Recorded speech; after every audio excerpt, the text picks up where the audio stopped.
आज के सेशन में हम लोग kinetic energy of rolling motion without slipping की बात करने वाले हैं बच्चों। अगर मैं इसकी बात करूं तो यहाँ पर एक छोटा सा मैंने टॉपिक को कवर करा है रोटेशनल मोशन के चैप्टर से, बोले तो system of particles class 11th की मैंने बात करा है, जहाँ ये नीट के दृष्टिकोण से देखें तो इंपॉर्टेंट क्वेश्चन आपके बन जाते हैं। यहाँ पर चलिए, यहाँ पर क्या है कि काइनेटिक एनर्जी देखना है, तो मैंने कहा कि ये जो आपका एक सिलेंडर है बच्चों, तो यहाँ पर सिलेंडर का जो रेडियस है इसकी बात करें तो ये जो रेडियस बन रहा है ये कितनी हो गई r, और यहाँ पर पॉइंट ऑफ कांटेक्ट है इस सिलेंडर का, कहाँ से, इंक्लाइन प्लेन और इस सिलेंडर के बीच का, यानी P। अब जैसे ये रोल करना शुरू करेगा, तो बच्चों यहाँ पर एंगुलर वेलोसिटी बोले तो ओमेगा और एंगुलर एक्सेलरेशन क्या बनेंगे, अल्फा, ठीक है, रोटेशनल मोशन के अकॉर्डिंग। और यहाँ पर जो बात करते हैं जरा सोचिए, तो यहाँ पर इसके पास लीनियर वेलोसिटी जो बन जाएगा, ये लीनियर वेलोसिटी कितना बन जाएगा, यानी v की बात करते हैं। तो यहाँ पर एक छोटी सी बात ये भी आता है, अगर मैं इस सरफेस की बात करूँ, यहाँ से एक्सिस ऑफ रोटेशन की बात करें, तो यहाँ पर ये जैसे रोल करेगा तो यहाँ पर मोमेंट ऑफ इनर्शिया भी आएगी, आई, क्लियर है कि नहीं। ये इसके अराउंड क्या बनेगा, मोमेंट ऑफ इनर्शिया आई। तो यहाँ पर मैं काइनेटिक एनर्जी की बात करूँ तो टोटल काइनेटिक एनर्जी किसके करीब बन जाएगा, काइनेटिक एनर्जी अगर मैं बात करूँ टोटल का, तो ये बन जाएगा बच्चों, यानी kinetic energy translation motion,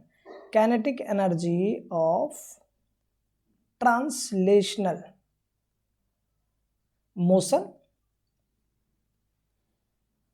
of centre of मास अब प्लस में बनेगा, यानी kinetic energy of rotational, kinetic energy of rotational motion, clear है बच्चों, motion of centre of mass, clear है। चलिए,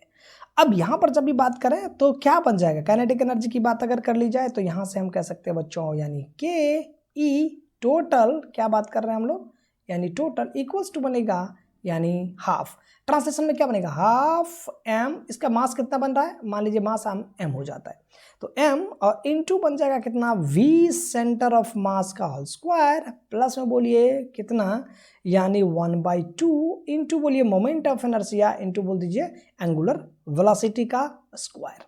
क्लियर है। चलिए, यहाँ तक तो कोई दिक्कत होना ही नहीं चाहिए, क्लियर है। अब यहाँ पर बात आता है क्या कि जो v सेंटर ऑफ मास है and i moment of inertia है, तो अपन ये भी जानते हो जो i होता है ये m k स्क्वायर के करीब होता है, और जहाँ पर k की बात करें तो इसको आप कह सकते हो ये क्या है साहब, ये आपको है रेडियस ऑफ जायरेशन कहिए चाहे गायरेशन कहिए, GYRATION, ठीक है, गायरेशन कहिए जायरेशन कहिए, आप पे डिपेंड करता है, ऑफ रोलिंग बॉडी, क्लियर है, रोलिंग बॉडी। चलिए, अब यहाँ पर छोटी सी बात ये भी आ जाता है कि जैसे हमने r की बात करा तो ये आपका रेडियस बन जा रहा है, तो यहाँ पर अगर मैं पुट करने की बात करूँ, और एक बात और जानिए कि जो आपका एंगुलर वेलोसिटी है बच्चों, ये यानी किसके करीब बनता है, ओमेगा जो बनेगा ये बन रहा है आपका, यानी v centre of mass upon में कह दीजिए उसका रेडियस, ठीक है। इसको भी अपन क्या करेंगे, इसको पुट करेंगे। अब क्या करिए, ये दोनों बातें उठा करके यहाँ पे टोटल काइनेटिक एनर्जी हम लोग पुट कर देते हैं, तो टोटल काइनेटिक एनर्जी जो बनेगा, यानी टोटल काइनेटिक एनर्जी देखिए ये किसके करीब बन जाएगा, ये बनेगा, यानी half m v centre of मास का होल स्क्वायर, प्लस बोलिए कितना 1/2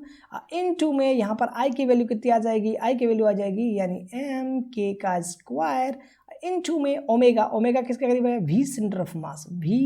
ऑफ मास अपॉन में r का, पूरे का क्या बन जाएगा, ये बन जाएगा आपका स्क्वायर। चलिए, तो इसको थोड़ा सा और सॉल्व करते हैं, तो half m v centre of मास का होल स्क्वायर प्लस बोलिए कितना 1/2 m k स्क्वायर इनटू में, अब यहाँ पर बन जाएगा v सेंटर ऑफ मास का स्क्वायर अपॉन में बोलिए r स्क्वायर, क्लियर है। अब यहाँ से m और यहाँ पर देखिए तो क्या कॉमन आ रहा है बच्चों, आपके सामने कुछ कॉमन आ रहा है m v स्क्वायर, और बोलिए यहाँ पर आ रहा है ये आपका m v स्क्वायर, क्लियर है कि नहीं। यहाँ से v मतलब centre of mass of velocity या velocity of centre of mass, clear है कि नहीं। चलिए, अब यहाँ से कॉमन आ रहा है तो इसको थोड़ा सा और क्या करिए, इसको बाहर कर लिया जाए, हाफ भी तो आ रहा है, sorry, half m v centre of मास का होल स्क्वायर कॉमन आता है, तो यहाँ पर बन जाता है बच्चों आपके सामने 1 प्लस में यहाँ पर बनेगा k square radius of gyration का होल स्क्वायर अपॉन बोलिए r स्क्वायर। अगर आप यहाँ चाहे तो इसको और थोड़ा सा इसको कॉमन लेकर के स्क्वायर कर सकते हैं। तो ये था आपका काइनेटिक एनर्जी ऑफ किसका, यानी रोलिंग मोशन विदाउट स्लिपिंग का। तो अपन क्या है कि ये थोड़ा सा एक फार्मूला है बच्चों, इसको थोड़ा सा याद रखेंगे और इसके बेस्ड हम लोग क्या करेंगे, थोड़ा सा एक क्वेश्चंस को देख लेंगे, क्लियर है।